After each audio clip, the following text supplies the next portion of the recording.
Senior वकील और civil rights activist Prashant Bhushan ने मोदी सरकार पर गंभीर आरोप लगाए हैं।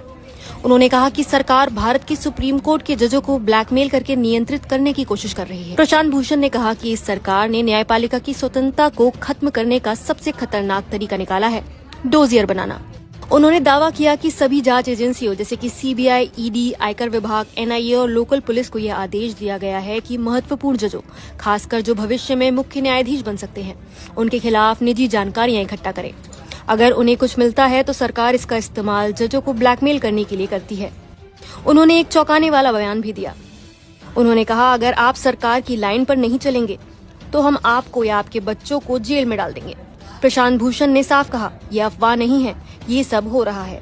उन्होंने ये भी कहा कि सुप्रीम कोर्ट और वहां के जज इन खतरों के खिलाफ खड़े नहीं हो पा रहे हैं।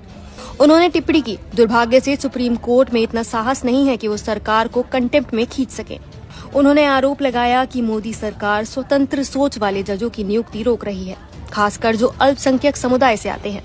उन्होंने कहा कि मोदी की मजबूत फाशिस्ट सरकार ने ईमानदार जजों के भीतर डर पैदा कर दिया है। प्रशांत भूषण ने सिर्फ न्यायपालिका ही नहीं बल्कि अन्य लोकतांत्रिक संस्थाओं पर भी सरकार की पकड़ का आरोप लगाया। उन्होंने कहा 90% मामले विपक्षी नेताओं के खिलाफ हैं, लेकिन अगर वो बीजेपी में शामिल हो जाएं तो केस खत्म कर दिए जाते हैं। अधिकांश मीडिया अब गोदी मीडिया बन चुका है।